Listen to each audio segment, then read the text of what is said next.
you're down, just look up and say, Lord, you know it. And I love you.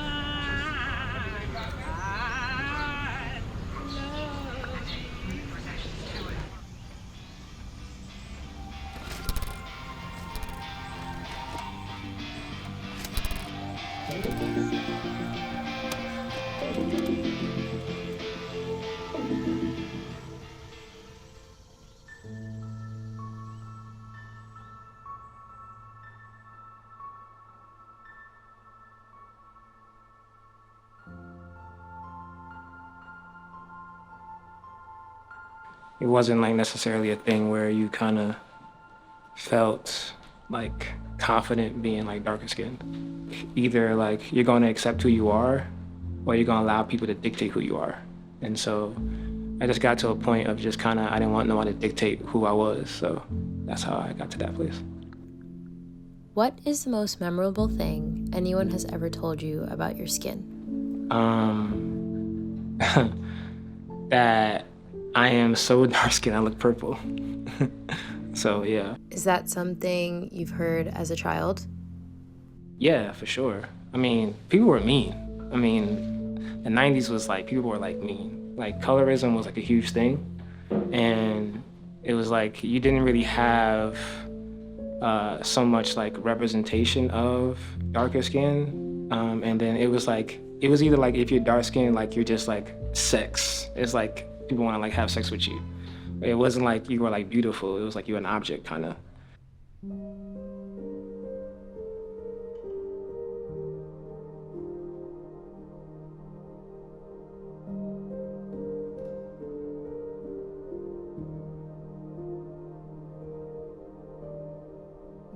My favorite thing about my skin is that it's so smooth and just beautiful, and I'm so proud of it, and I'm so proud of the melanin that's in my skin.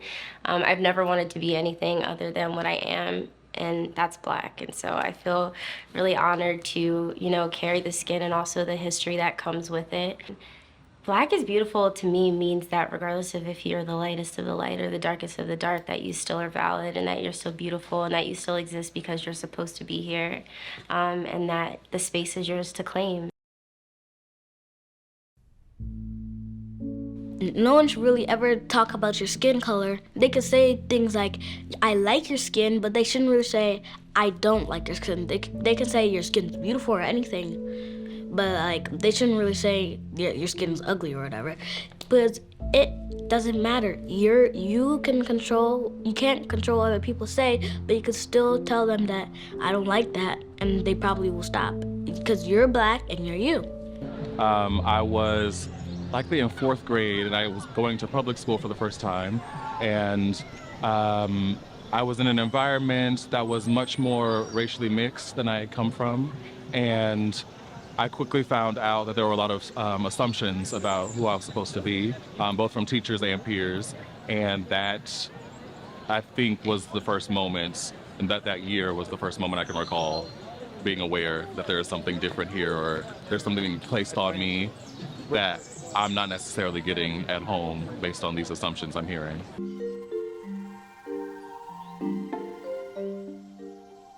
Can I touch your hair? No. My favorite thing about my hair is the versatility. There's so much that you can do with Black hair. It can be kinky, it can be puffy, or you can do like a twist out and it's like a little bit looser, which I like. And I also like how big my hair gets. I put water on it, just like grows.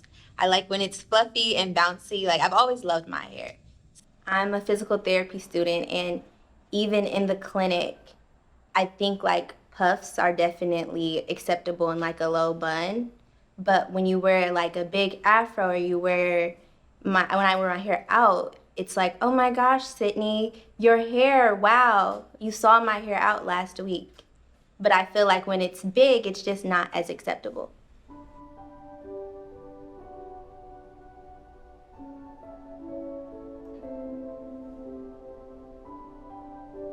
When do you feel the most beautiful?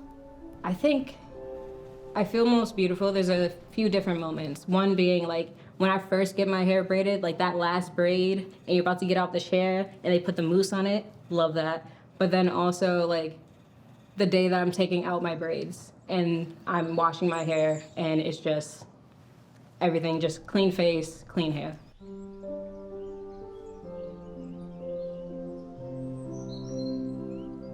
I definitely was in middle school trying to straighten my hair and shit, looking mad goofy, but we cool now. We got a wash routine, so we're figuring it out. Now I learned, like, you know, just because my hair is kinky, I don't say nappy anymore, I really don't like it. Just because my hair is kinky and it's textured, you know, I have coils and, like, you know, texture to my hair doesn't mean it's bad. My hair is thick. Now, I feel like my hair makes me feel good. It makes me feel more black. I feel like also sometimes I talk to my other black friends who are lighter skinned and their hair is like with a looser texture, and they say, you know, like, yo, like people like that, like it makes me feel like a little less black, you understand? Because my hair is, I don't have the little afro, I can't just go out with my stuff like that, my shit drop. And I'm like, girl, look, I want what you got, you want what I got, man, we ain't never gonna get it. But we are how we are, and it's beautiful, and it just shows the different diasporas and everything. Like, we are the root of everything.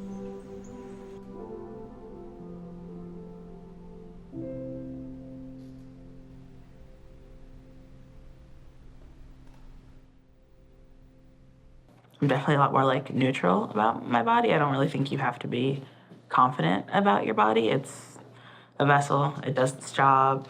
I say thank you to it when it like does what it needs to do. And I guess that I feel confident in its ability to do what I need it to do. Yeah.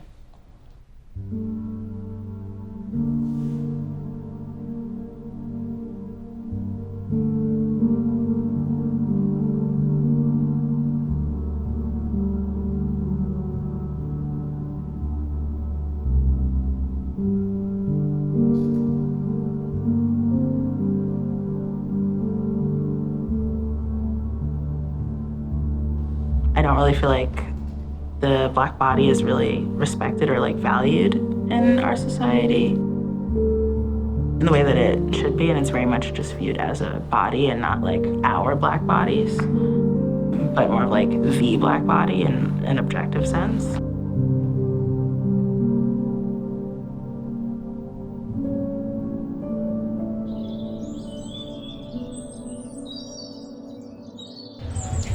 I think there was a period during the late 80s, mid 90s where Black images were personified in a positive way in the media.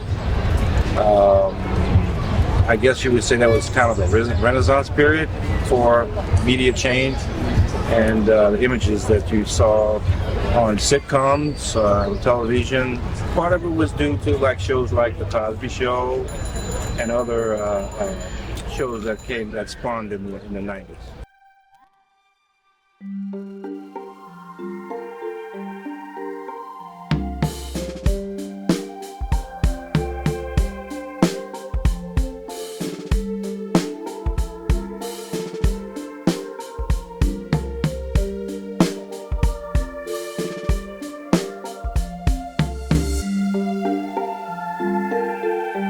Self-expression is vulnerability. It's who you are. It's how you present yourself to the world. It's kind of like, it's interesting because it's the first thing that people really see about you without knowing who you are. It's your aura, it's your vibe, it's how you want to be perceived by the world, and you can create it. That's the beautiful thing about it. You have so much freedom.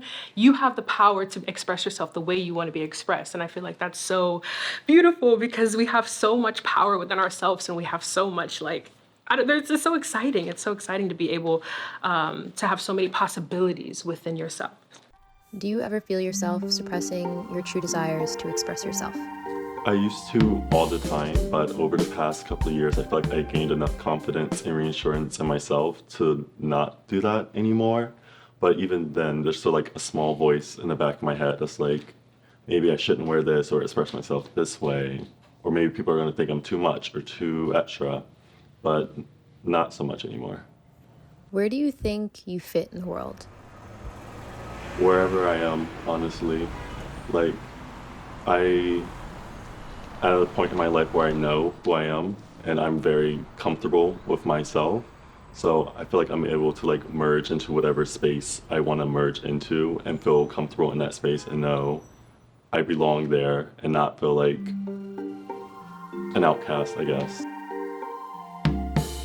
When you hear the term Black is beautiful, do you think that's something people actually believe? I know I believe it myself, but and maybe other Black people believe it, but I don't know as a society if that's something that people really believe, or is they're just saying that because it's trending. Do you feel influenced by the way that you are perceived when you get yourself ready in the day? Actually, I think I'm more inspired by being a dark-skinned Black man. I know that people are going to look at me a certain way. You know, I like that because I get to be a great example.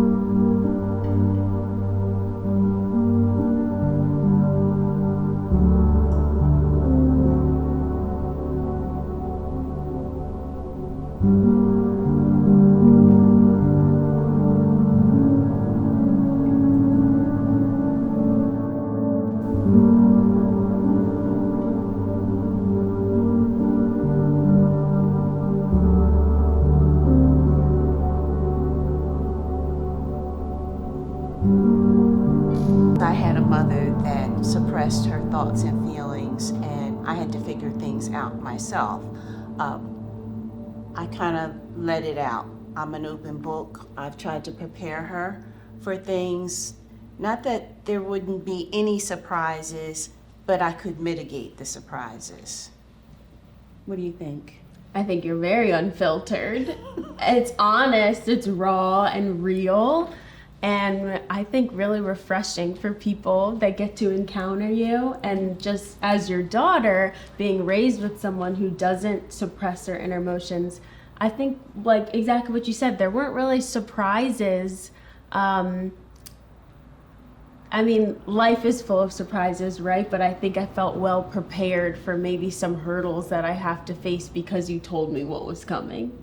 There's definitely been some level of suppression. I think also because we live in this age where things are so public with social media, I find myself really filtering or keeping things to myself because people are so quick to criticize. I feel sometimes, we have this whole concept of Black girl magic. I tend to overperform and overachieve, not because of any really like outside pressure, never from my mom or parents, but this internal need, I think, to prove that we are so much more than what people want to say that we are or believe what we are.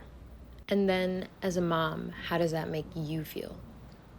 Partially sad because I'm coming from a different perspective, and we had this discussion today. What someone thinks about us doesn't matter. Why? Because one day they'll be dead. So it doesn't matter.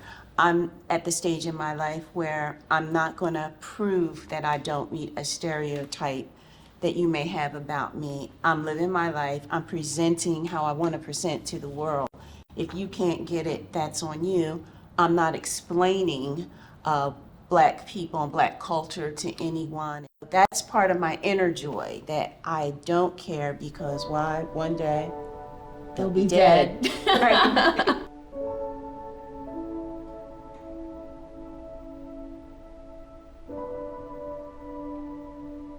What emotion makes you feel the most beautiful?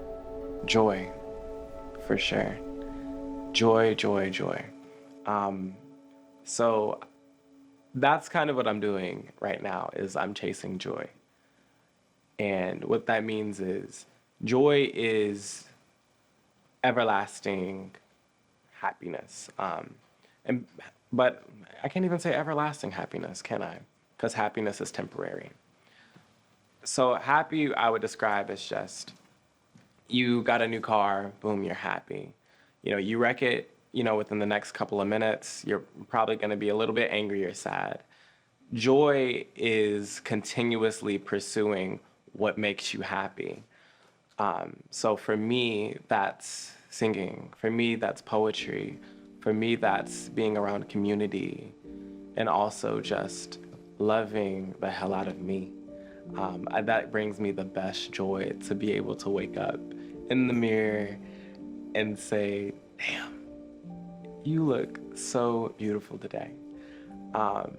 There's a lot of people who fear those words coming from themselves because they don't feel authentic. And it's very hard to feel yourself when you're not yourself because it's not authentic. Like anybody can go, and my dad taught me this, anybody can call you anything, but at the end of the day, like if I called you Tamia, would you answer? If I called you J-Lo, you'd probably look behind you. Like, people call to what they're answered to. So if I call you ugly and it strikes a nerve, there's parts of you that feel that way. There's no way that I can call you a name that you don't identify with and you answer to. So, but joy for me, it's so freeing. There's not a care in the world about what somebody thinks when you feel so damn good about you. So yeah.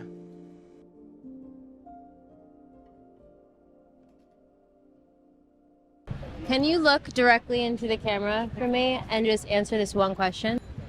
Are you beautiful?